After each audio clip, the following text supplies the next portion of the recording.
Hi everyone, good morning. In this class, let's see about for loop in Java.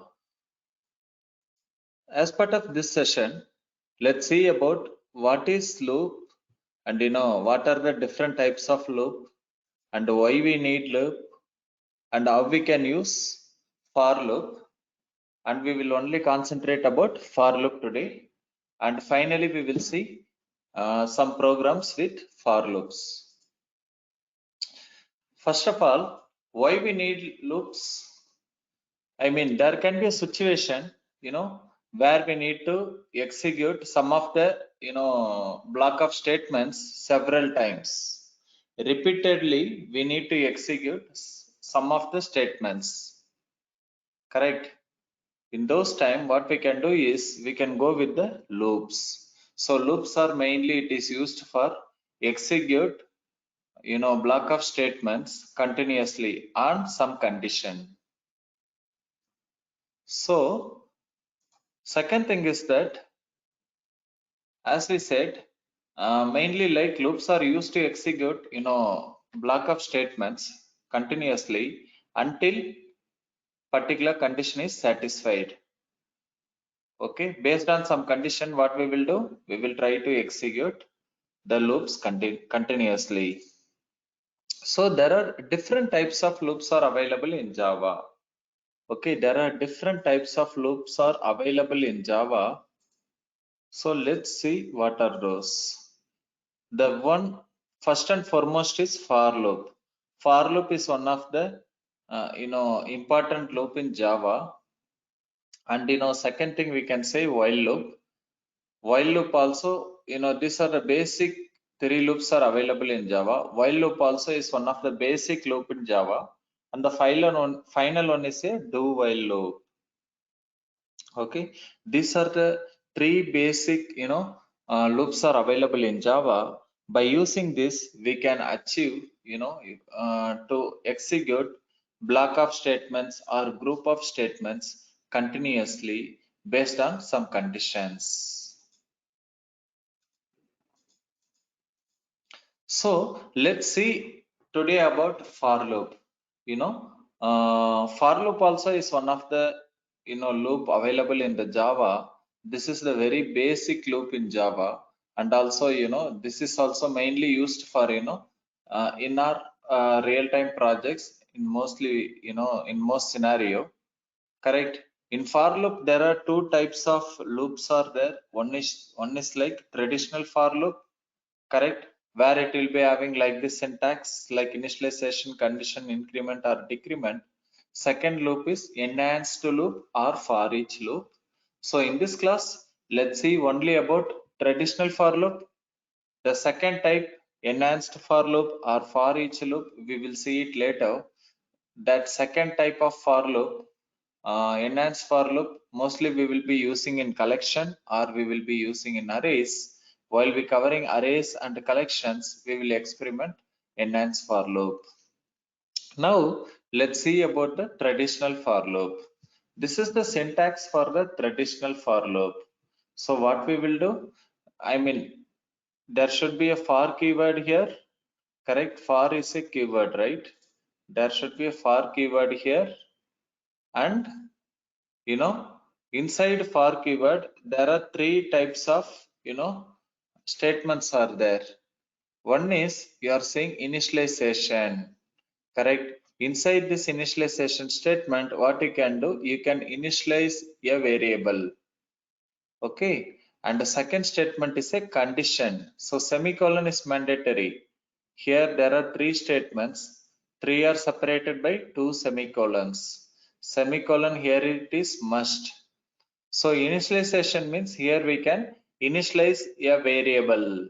Whatever variable you are going to use in inside for loop, that you can initialize here. Second one is second statement is a condition. So here only we will be mentioning the condition. The initialized variable, whatever we are using it, that we will compare with using some condition. So this loop will be keep executed. If condition is true, this loop will be keep executing it. Correct. it will be keep executed. So one fine time the condition will become false. That time, it will come out. So basically this condition, it is mainly used to mention our condition, correct? Mainly the condition statement, it is used to mention our condition. So that statement, what it is, either it is increment or decrement, correct? That statement takes that, the for statement, for loop state takes that statement as, increment or decrement. What it means, either we can increment the value or decrement the value, correct? So whatever value we are initializing here, whatever variable we are initializing here, local variable, that we can either increment or decrement it here. So inside for loop, we are having group of statements. There can be many statements. Whatever you want to achieve repeatedly, those statements we can keep inside for loop, correct? Whatever statements we want to achieve repeatedly, those statements we can keep inside for loop. So this is the basic syntax. Okay, let's see about what we can see in the flow diagram. This is the flow diagram, right? It's very simple. What we do here, we are starting our program, correct? We are starting our program, and here what we do inside for loop, the first step is initialization, right? What we have seen, three things in our syntax. First one is initialization, second one is a condition, third one is a increment or a decrement, correct? Same thing only in the flow diagram we are seeing it, correct? What is the first one? First one, we are initializing a local variable. First statement, we are initializing a local variable. Second, what we are doing, we are checking the condition based on the local variable, whatever we have initialized here, we are checking some condition. Either you can check based on local variable, or you can check with any other way also. But the second thing is, it's a condition. What we do here, it checks whether condition is true or not. Consider in the worst case condition is false, then come out from the for loop. If condition is false, then what you do? You come out from the for loop. So flow comes out from the for loop, and the remaining statements will be executed here. In the best case, consider the condition becomes true. What you will do? You will execute block of statements here. You will execute the block of statements here, and what you will do after executing complete for loop, correct? Increment or decrement will happen. Increment or decrement will happen. Some people gets issue here. They will think we have defined three statements, correct? They have think we have defined three statements. First initialization will happen, condition will happen, and then increment or decrement will happen. Finally statements will be executed. No, it's wrong. This is the order actually. First what happens? First initialization will happen. After initialization, then condition will happen. Once condition becomes true, then it will execute complete block, complete for loop. Whatever statements we have defined inside for loop, those will be executed. Once for loop is executed, either it will increment or decrement value, whatever we have defined. After increment or decrement, again it will check the condition. Again it will check the condition. If condition is true, then again execute block of statement. Again increment and decrement the value. Again checks the condition. Again executes the block of statements. So like this, it will be keep executing. For loop will be keep executing. So when for loop will be terminated? When the condition becomes false. In one fine time, what happens? Condition will be false, correct? That time what happens? For loop comes out. Then remaining flow will be executed. So that's why we said, this is the for loop. This used to execute block of statements repeatedly, correct? That is what we have seen, right? In the very first point, we have seen repeatedly, if you want to execute some of the block of statements, then what we will do, we will use loops. For loop also one of them. And if condition is false, until unless condition is false, the for loop will be keep executed it, correct? So this is the flow diagram for loop. What we will do next thing is, let's see about some of the programs using for loop. Okay, so let's open Notepad++.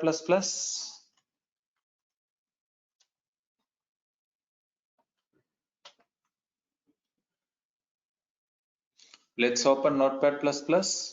What we do here, here you are selected, select the languages Java.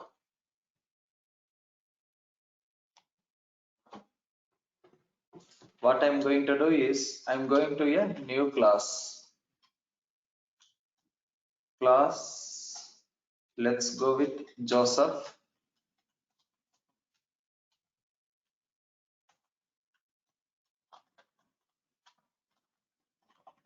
Public static void main.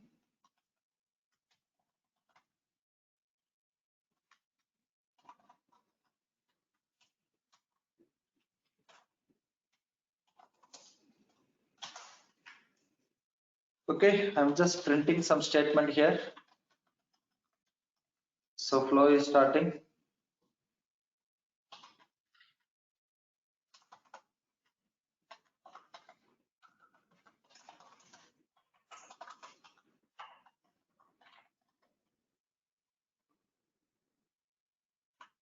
Correct. Main method started. Finally, main method ends here. Correct. Inside this, I am going to keep the for loop. What is the syntax for loop? For loop is taking 3 statements. Correct. How many statements for loop is taking? One is initialization. Correct. What is the second one? Second one is a condition. What is the last one? Increment or decrement. These are the 3 things for loop is taking. So what I will do is, I will initialize. How I will initialize? Consider I am initializing with some local variable. Int I equal to, consider I am going with 1. So this is the initialization part. Correct? Here we are initializing I variable to 1. The second thing is, we are going for condition. You can go with any condition. Consider I am going with I is less than 10. Okay, I'm going with I is less than 10. Then in the third section, either I can increment or decrement. Consider I'm going with I plus plus. Consider I'm going with I plus plus. So these are the 3 things we are taking care of it. Correct? These are the 3 things we are taking care of it. Right? So 3 statements for loop basically acts inside that. So one is initialization, we are initializing I variable to 1. Second one, we are checking the condition. Third one, we are incrementing the value. We are using post increment here, correct? We are using post increment because plus plus unary operator comes after the variable. Now, inside for loop, you can keep any block of statements. Inside for loop, you can keep any block of statements. What I do is, simply I am keeping some statements. Okay. Consider I am keeping like value is, I am printing some statement. What is that statement? I am printing I value. Okay. So what I do, this is the loop. This should be executed multiple times and based on condition. Until unless the condition is true, the loop will be keep executed, right? When condition becomes false, the loop will come out and the remaining statements will be executed. So let's try to understand the flow. What is the point here? I value is 1, correct? What is the point here? I value becomes 1, correct? We initialized I equal to 1. Then what happens? You are checking whether I is less than 10 or not. What is I value? What is I value? I value is 1, correct? You are checking 1 is less than 10 or not, true or false. We already seen this in relational operator, right? Here it is true. So what is our flow diagram said?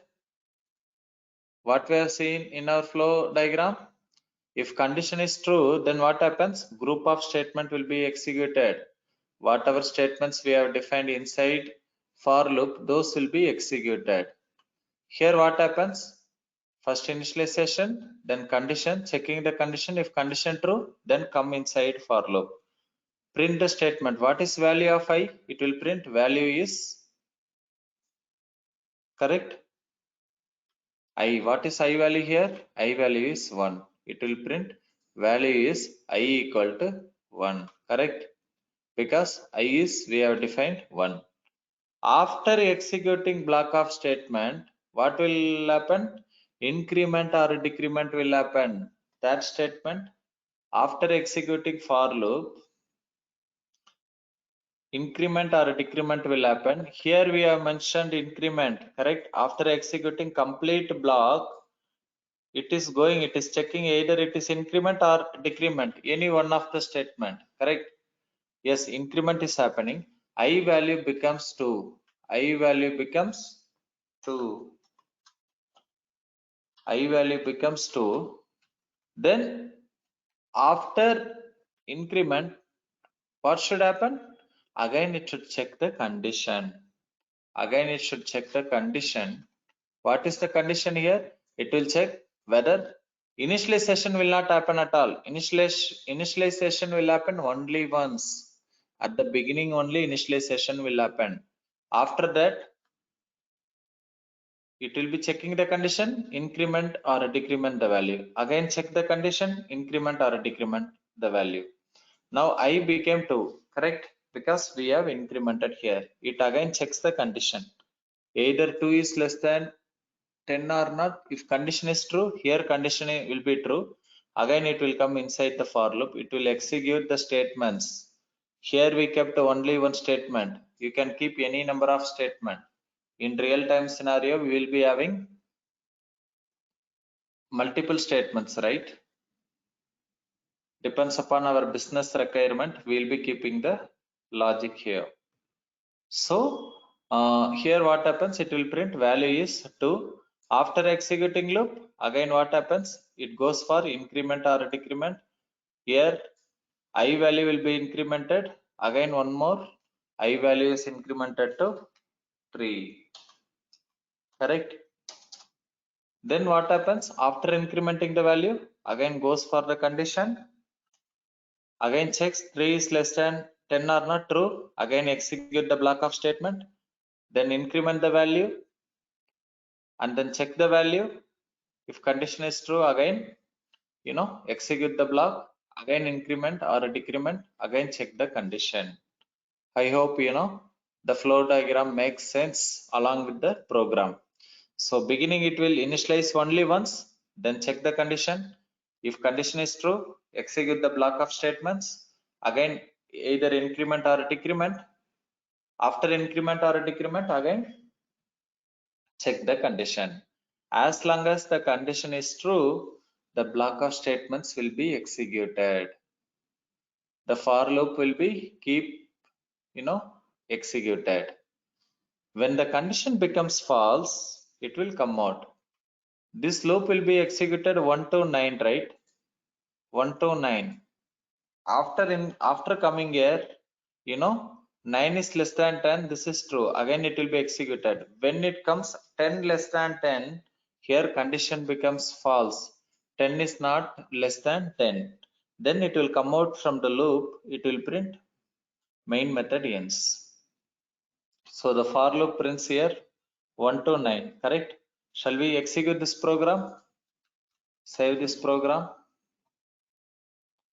Save in desktop under programs directory, joseph.java. So let's open command prompt here. Let's compile it. Javac class name.java. Compilation is success. Compilation is success. Let's run it.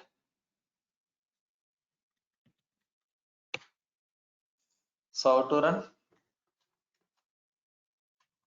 Java class name, right?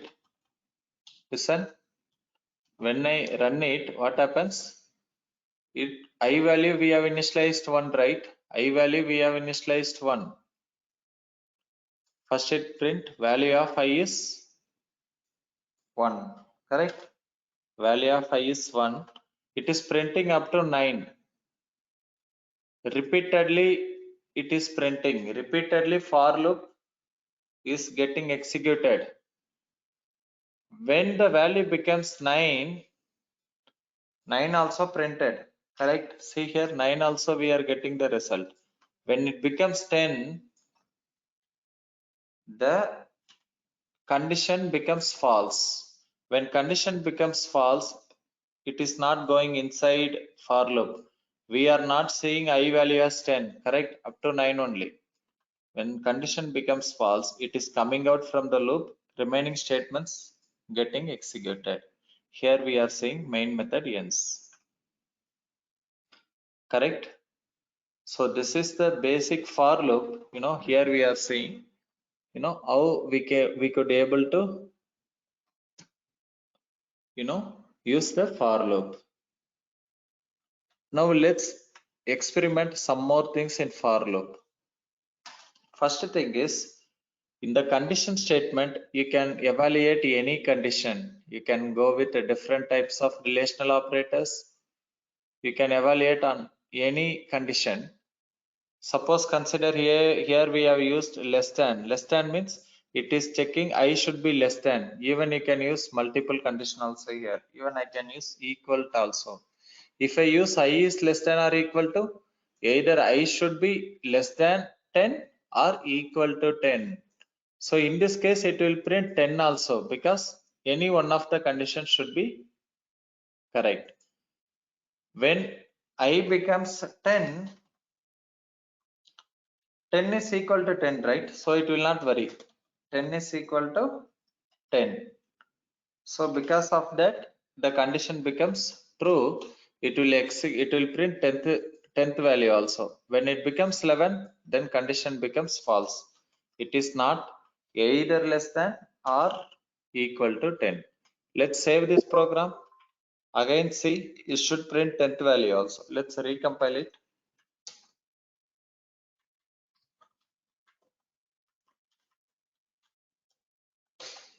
See here, I value is, for loop is executed 10 times, 1 to 10, correct? The third experiment, what I want to do is, either you can use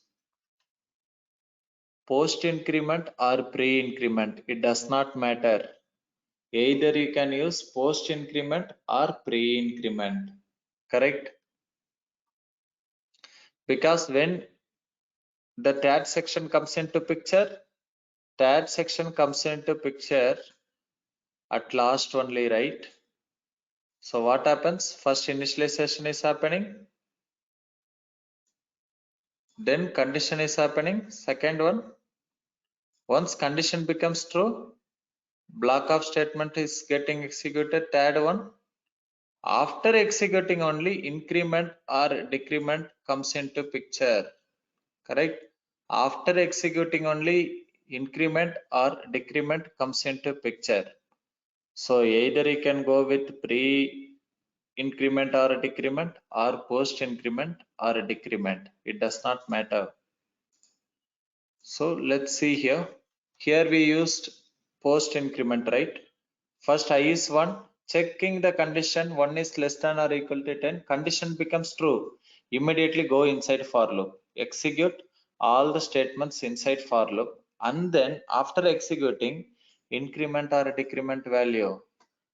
Now we are using post increment. Even you can use pre increment also. There is no change here, correct? Because the third section comes into picture, that statement after executing the for loop. So there is no difference. Let's rerun this program. I'm rerunning this program. Compile it. Compilation is success.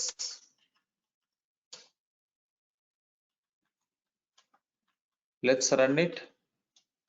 See here, we are getting same output. There is no difference here.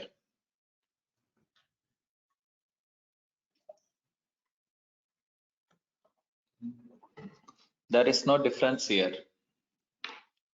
Let's experiment some more things. We have seen here increment operator, right?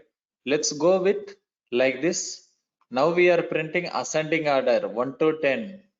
I want to print it in descending order from 10 to 1. How I can print it? I want to print from 10 to 1. Correct? Currently what we are printing like this. 1, 2, 3, 4. We are printing in ascending order. But I want to use for loop. I want to print it in descending order, something like this. So how we can do? Initialize I value to 10. Correct. The initialization matters, right? Initialize I value to 10. What I do? Same program, let me modify. Initialize I value to 10 and I need to decrement value one by one, right? Let me decrement the value. Either it is pre-decrement or post-decrement. Anything is fine. It doesn't matter. And I need to check the condition. I should be less than or equal to 1. Correct. I should be, it should not be less than, it should be greater than. Correct. It should be greater than or equal to 1. What happens here? First I value is initialized 10. Correct.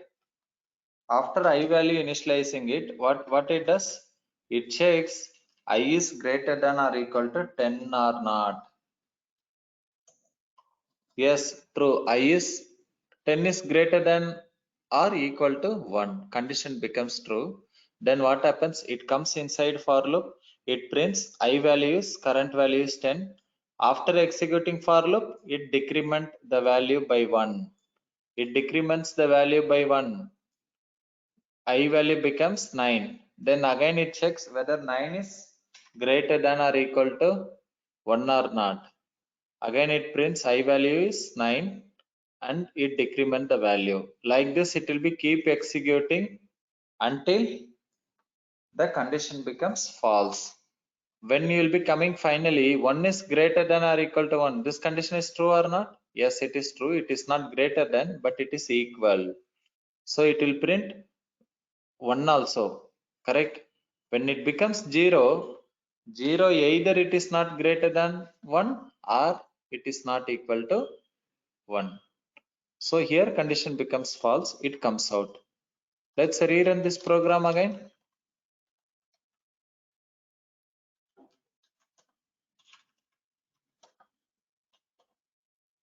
Compilation is success. Let's run it. See here, we could able to print the values in descending order. It has printed from 10 to 1, correct? It has printed from 10 to 1. Consider there can be a scenario you are getting an interview. Print first, 20 even numbers. They are asking a program for printing first 20 or 10 even numbers. Consider they are asking you to print first 10 even numbers, something like this.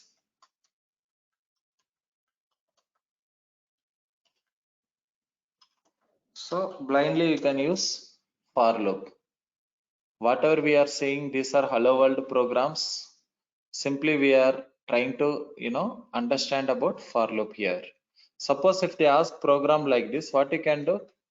Let's experiment in the same program only. Again, it is simple. Okay. Let's delete all these 3 sections. Okay. I want to give 3 sections. Okay. And what I want to do? I want to make the thing as even number is. Let me print the even number is. This is the even number I'm planning to print. So 3 conditions, what I can do? I can initialize. Usually inside for loop we will use I or j. Outer loop means we will use I, inner loop means we will use j. So I can initialize to, I can check whether I is less than or equal to 20 or not. Correct? Because I want to print first 10 numbers. Then how I need to increment? I need to increment by 2, right? How I can increment? I can use shorthand assignment operator. Either I can use like this also. Consider I equal to I plus 2. I can increment by 2. Correct? Anything is possible. I am incrementing by 2 here. First, what it will happen? It will initialize to checks 2 is less than or equal to 20. True. Come inside. Print the statement 2. Again go here. It is increment section. In increment section, it is incremented by 2. 2 plus 2 becomes 4. Again checks the condition. True. Then again come inside. Like this, it will be keep executing. Okay. One fine time it will become 20. I value will become 20. Then again it is equal to 20. So what happens? Come out. If it is 20, it is equal. It will print again. Then I value becomes 22. When I value becomes 22, 22 either it is not less than 20 or not equal to. So it will come out. Let's run this.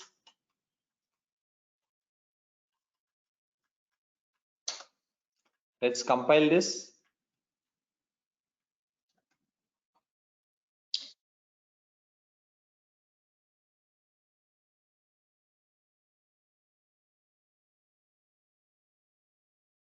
See what happens.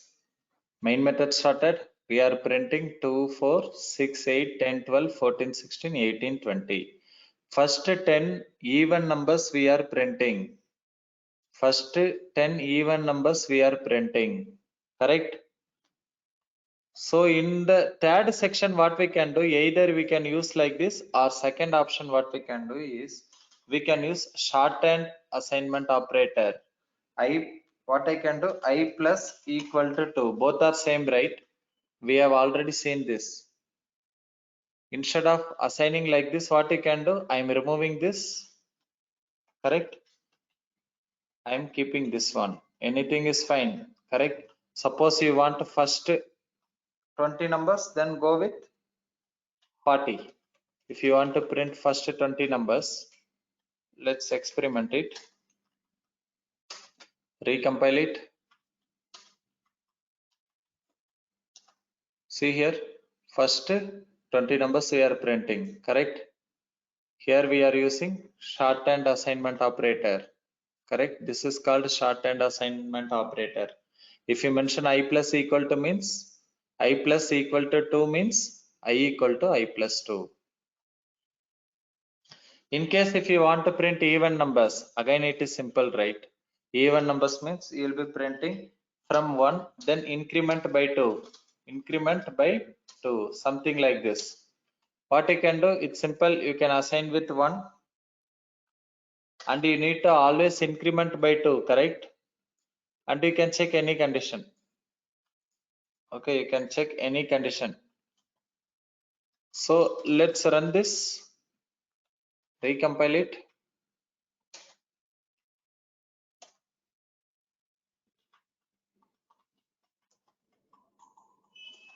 See here, what we are doing, we are printing first 10 numbers, correct? Odd numbers we are printing. We are printing first 10 odd numbers, correct? See here, first 10 odd numbers we are printing. This is possible. So we will go with our next topic. Next topic is infinite for loop. There can be a situation where, infinite for loop can be there. Okay, even you can remove all these statements. This is also possible. This will not happen in real time. This should not happen at all, because if you make it infinite for loop, the application crashes. So we should not use infinite for loop at all, but we are just experimenting it. We are just experimenting it. Okay, I am printing.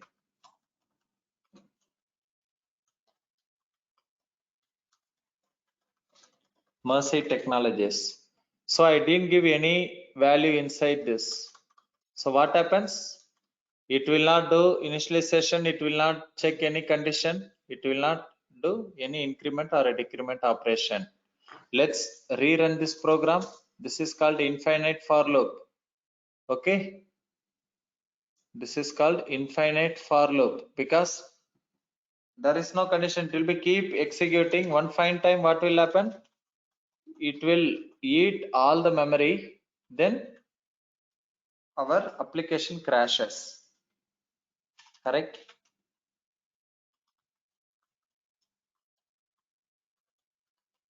So let's recompile it.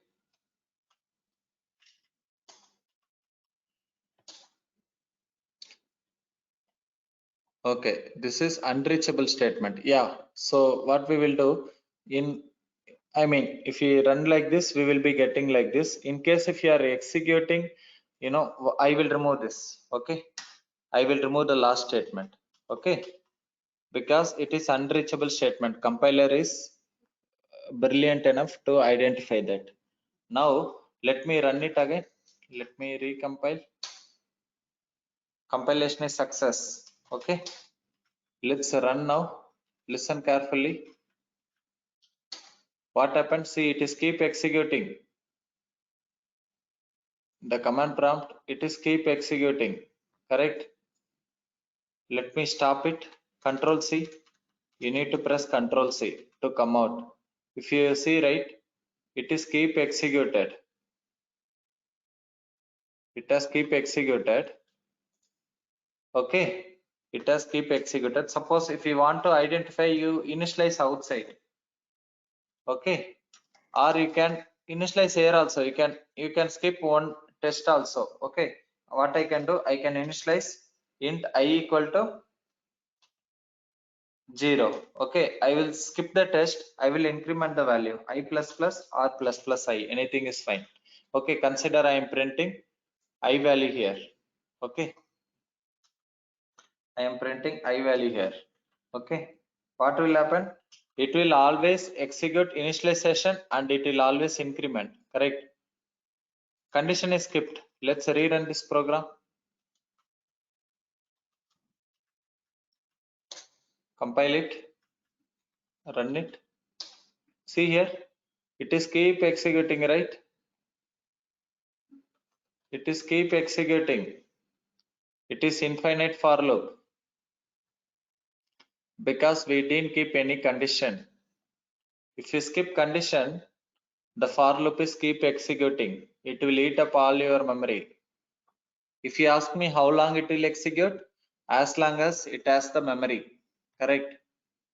So we should be very careful while we are using for loop. Okay, the condition we should keep it, and also condition should satisfy.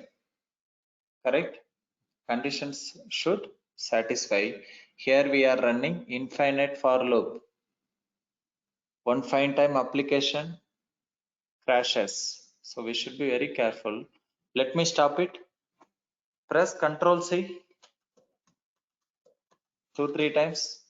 Yes, it has executed more than 7,000 times, right?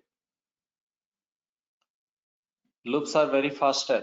So let's go back. I want to modify this into something different. Even if you give some condition wrong also. Consider I'm giving some condition like this. What I can do is I can check like,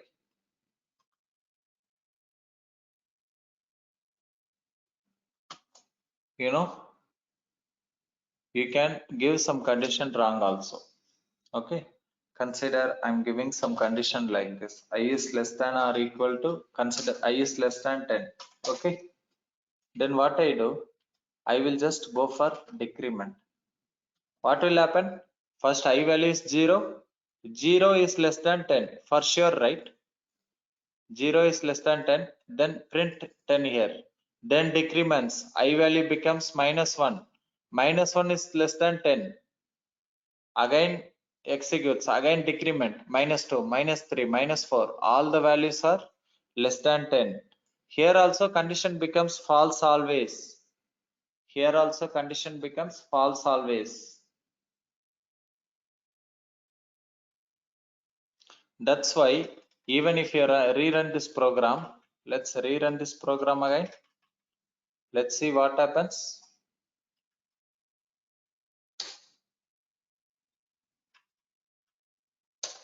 See here also it becomes infinite for loop, right?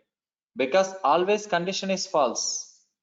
So make sure like whatever condition you are giving, it should be sometimes in one fine time the condition should be becoming correct. Condition should be true.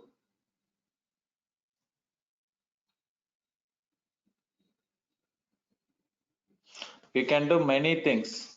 Okay, see it has executed this many times, more than 1.5 lakh it started printing it, correct? So stop the loop. The important point we are seeing is you should not be infinite for loop for sure. You can do many things. Suppose consider in one of the interview they are asking, print sum of 10 numbers. They are asking, print sum of 10 numbers. This is the program they are asking.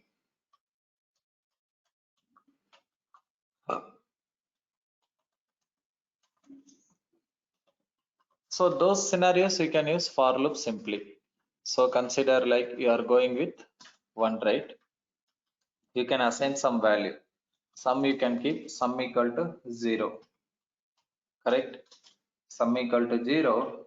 Then what we can do is we can go with 1 to, it should be less than or equal to 10. Correct? Then increment the value. Then what you do? Simply you add the sum. Sum equal to sum plus I. Correct? Either you can go with this statement or second statement you can go with shorthand operator. Sum plus equal to I. Both are same, right? You can go with any one of them. Then you no need to print anything. You are just printing the sum. Finally, what you do? You print the sum. Outside loop, you print the sum.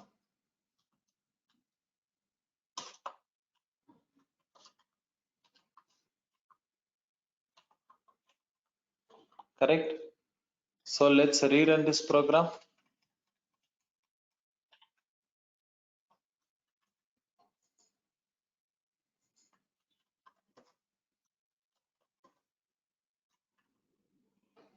Let's rerun it. Yes, we missed semicolon here. Correct the compile time error.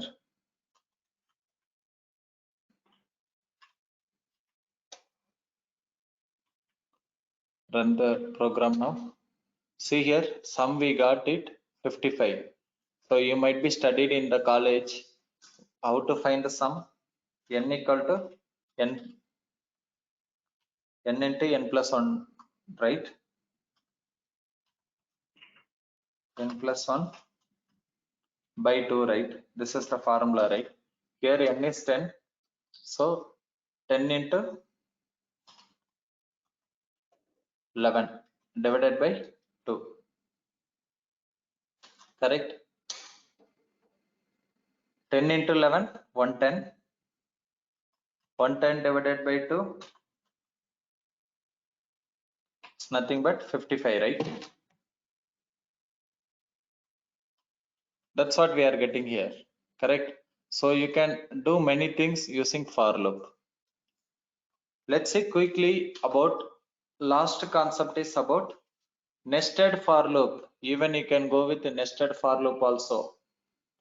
We are getting, consider this is our outer loop, right? Nested for loop means more than one loops. Okay, this is our outer for loop.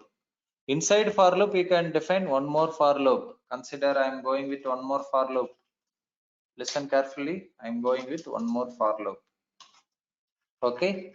Inside for loop, what I am doing? Again, I am initializing one more stuff here. What I am doing? I am going with int j equal to 1. Consider I am using j less than or equal to 3 or 4. Okay.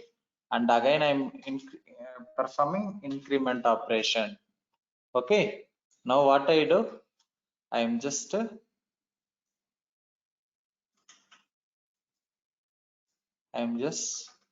what I do? I am just printing inside this loop. I am just printing I value and j value. Consider I am printing some statement here again. Okay. What is the statement? I am printing. This is outer loop, right? Correct. This is outer loop. Correct. In outer loop, what you are having? You want to print I value. I equal to, consider I am printing I value plus I. Okay. Now what I do? So this is inner loop. Correct.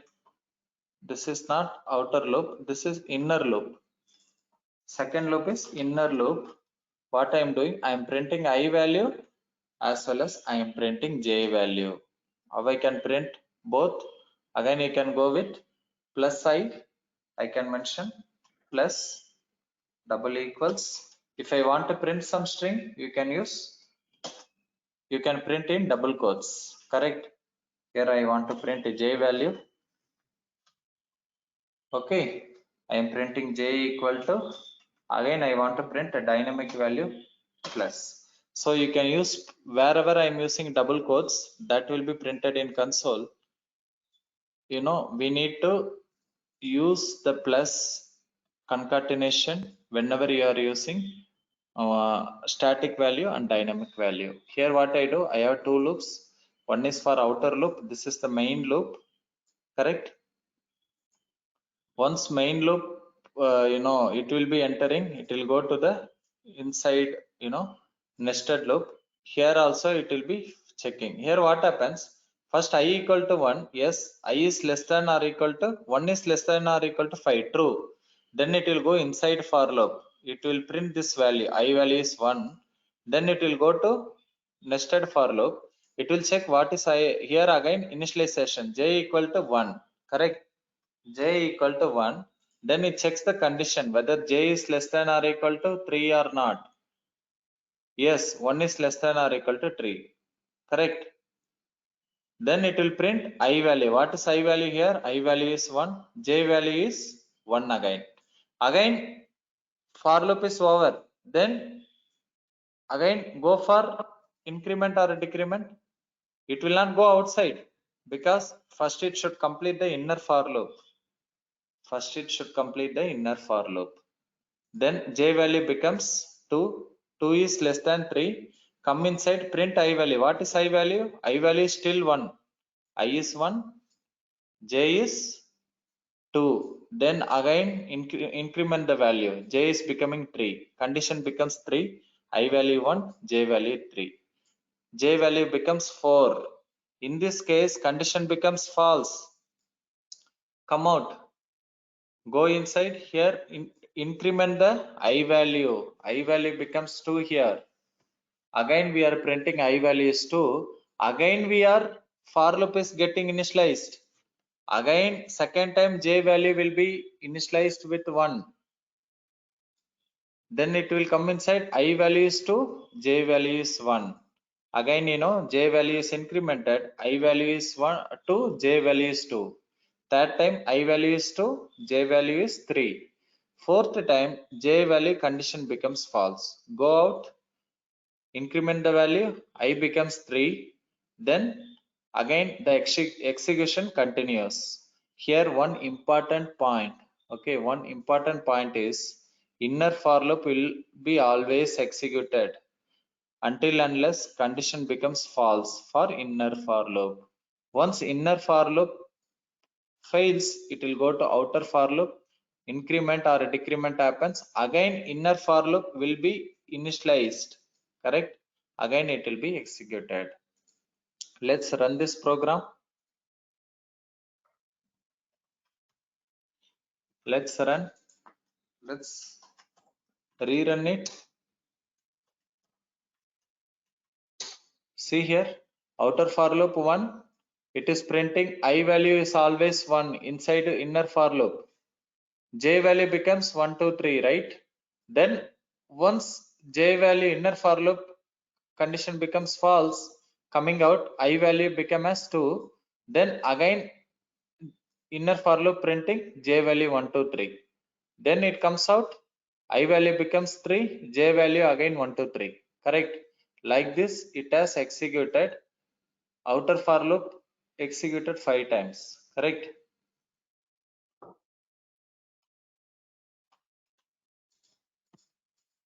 Thank you guys.